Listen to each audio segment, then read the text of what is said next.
नमस्कार. Prime point मध्ये मी सुहास आपल्या सगळ्यांचं स्वागत करतो.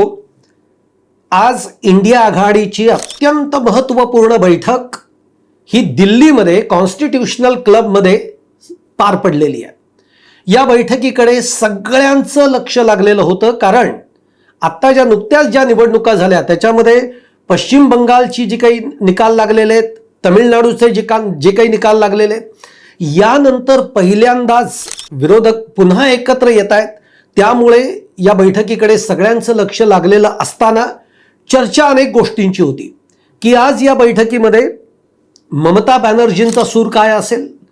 या बैठकीला तमिळनाडूमधल्या TVK हा विजय थलपतींचा जो पक्ष आहे, या पक्षाचे विजय थलपती या बैठकीमध्ये येतील का, म्हणजेच ते इंडिया आघाडीमध्ये येतील का, कारण ते येतील अशी काँग्रेसची एक अपेक्षा आहे.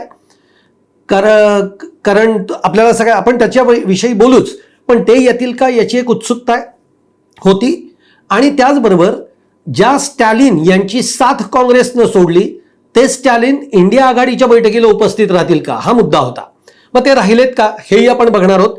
पण सगळ्यात महत्त्वाचं म्हणजे ममता बॅनर्जी या बैठकीसाठी दिल्लीमध्ये आल्या आणि त्या आलेल्या असतानाच त्यांचे 20 खासदार दिल्लीतले नॉट रिचेबल झाले. हा एक प्रचंड मोठा धक्का ममता बॅनर्जींना पहिल्यांदाच बसलेला आहे बैठकीपूर्वी. नेमकं काय घडलं हे सगळं आपण बघूयात या व्हिडिओमधनं. व्हिडिओ आवडला तर लाईक करा, शेअर करा, चॅनल सबस्क्राईब करायला विसरू नका आणि तुमच्या कमेंट देखील कमेंट बॉक्समध्ये जरूर टाका.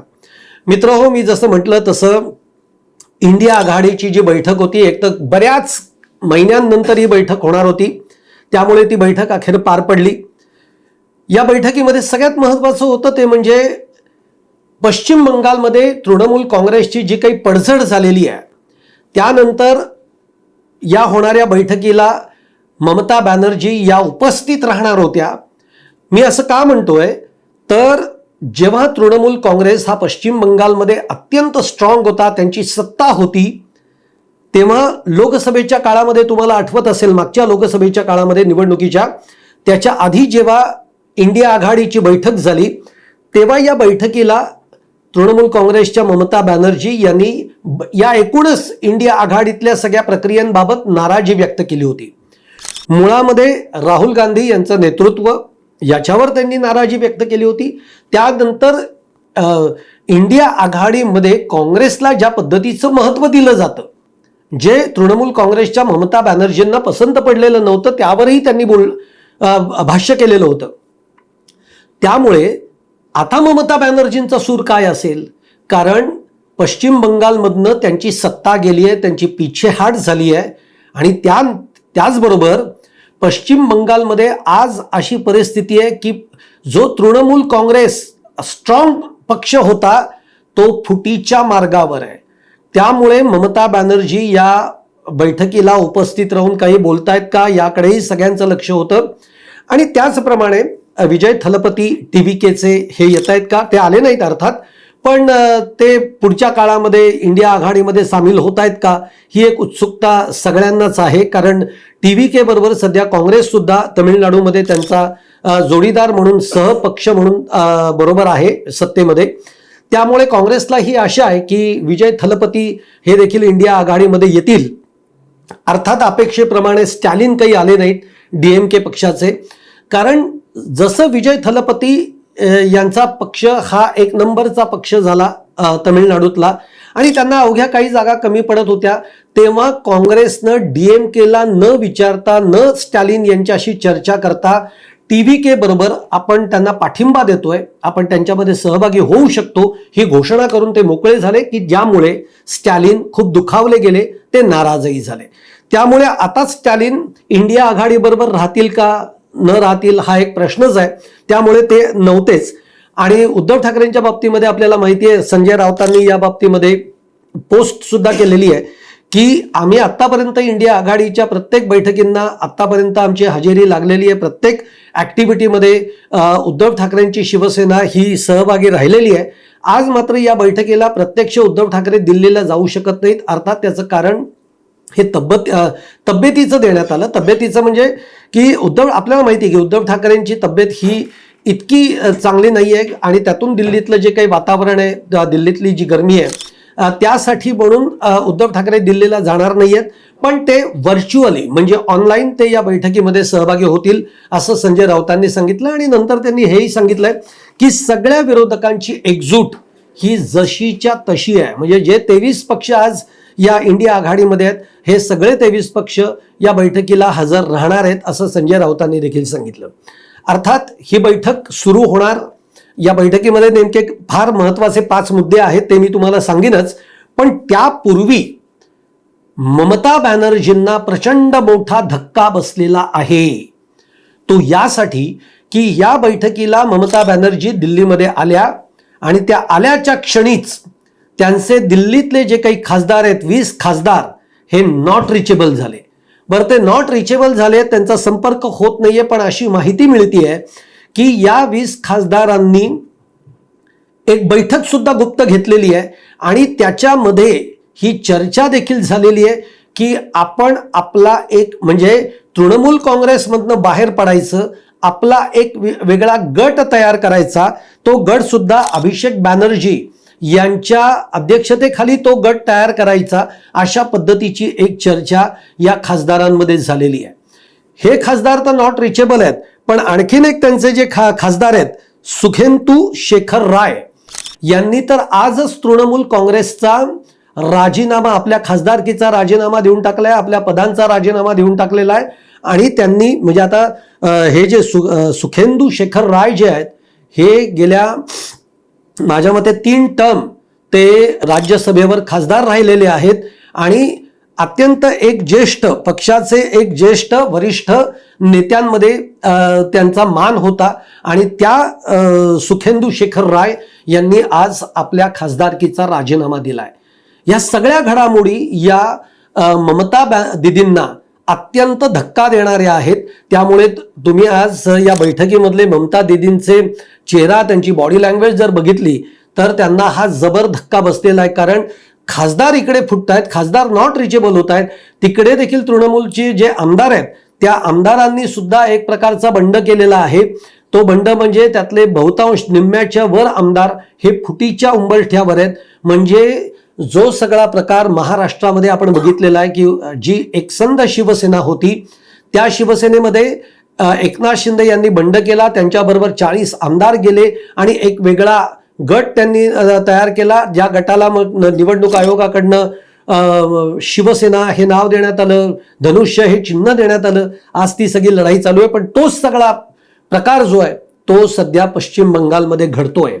त्यामुळे तृणमूल काँग्रेस ही आता पुढच्या काळामध्ये एकसंध राहील का की काय होतंय हे बघणं फार महत्वाचं राहील. पण या सगळ्या पार्श्वभूमीवर आजची इंडिया आघाडीची बैठक ही पार पडलेली आहे. उद्धव ठाकरे त्याला व्हर्च्युअल या बैठकीमध्ये ते उपस्थित होते.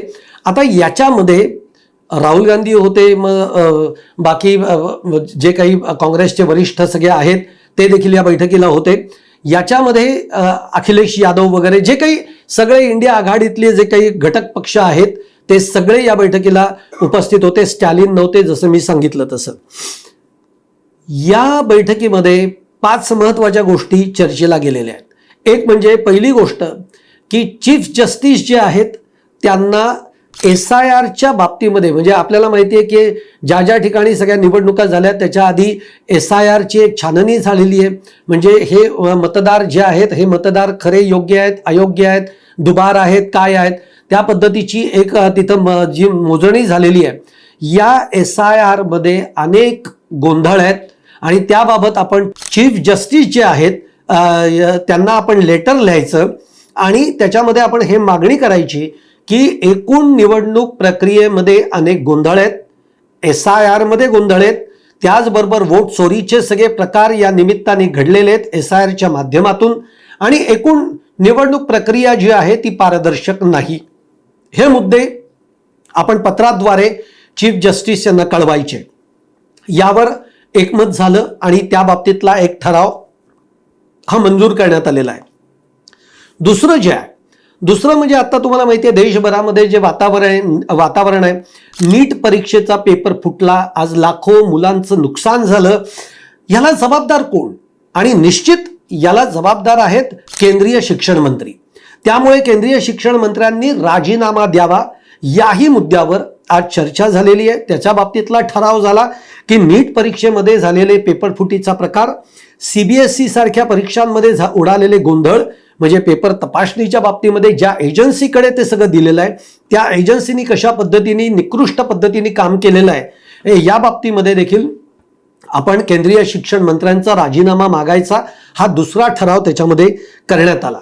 तिसरा एक महत्त्वपूर्ण ठराव करण्यात आला तो म्हणजे सध्या आपल्याला सगळ्यांना माहिती आहे देशासमोर आव्हानं खूप आहेत. आज एकीकडे महागाई वाढतीये, दुसरीकडे देशाची रुपया घसरतोय. रुपयाचं मूल्य म्हणजे डॉलरच्या तुलनेमध्ये जर आपण बघितलं तर रुपया घसरलेला आहे.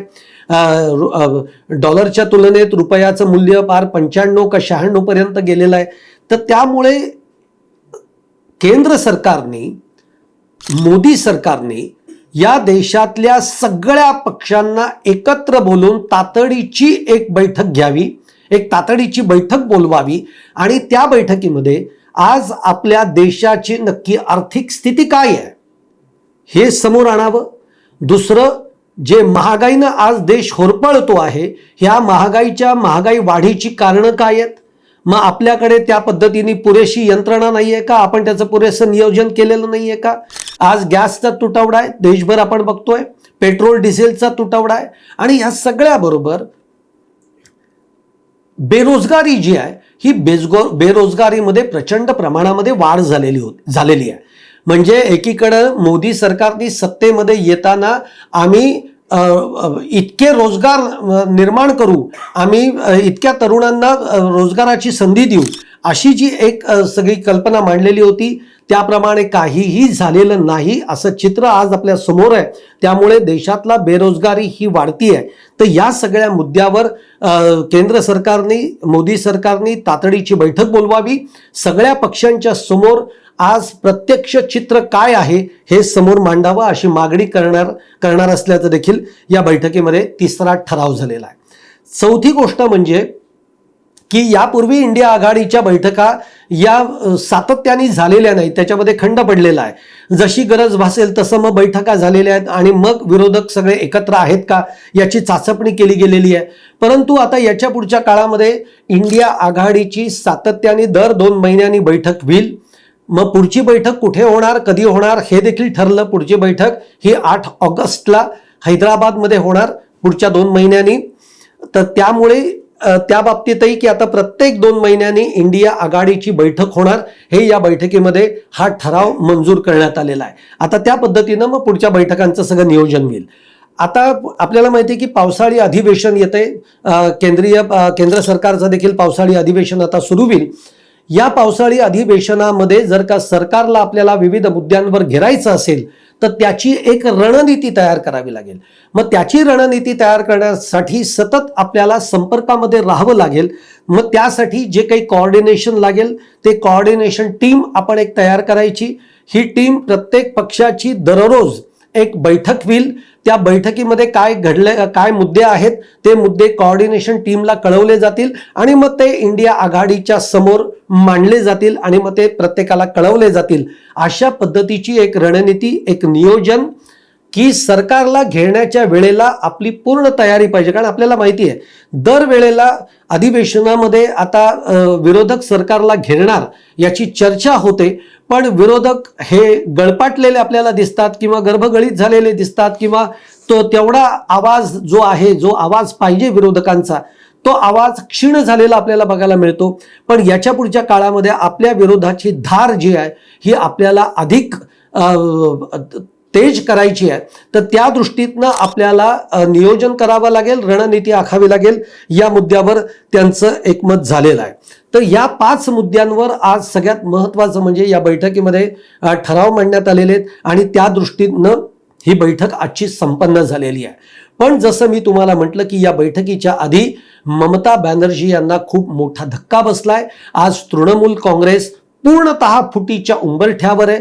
त्यामुळे आगामी काळामध्ये इंडिया आघाडी म्हणून या गोष्टीकडे कशा पद्धतीने या सगळ्याचा लढा देणार आहे विरोधक हे बघणं देखील खूप इंटरेस्टिंग राहणार आहे. पुढची बैठक ही 8 ऑगस्टला होईल. तत्पूर्वी जे काही अधिवेशन होईल, अधिवेशनाच्या निमित्ताने कसं विरोधक सरकारला जेरीला आणतायत हे बघणं देखील खूप इंटरेस्टिंग ठरणार आहे. तुम्हाला काय वाटतं? हा व्हिडिओ जर का आवडला असेल तर नक्की लाईक करा, शेअर करा, चॅनल सबस्क्राईब करा आणि तुमच्या देखील कमेंट या कमेंट बॉक्समध्ये जरूर टाका.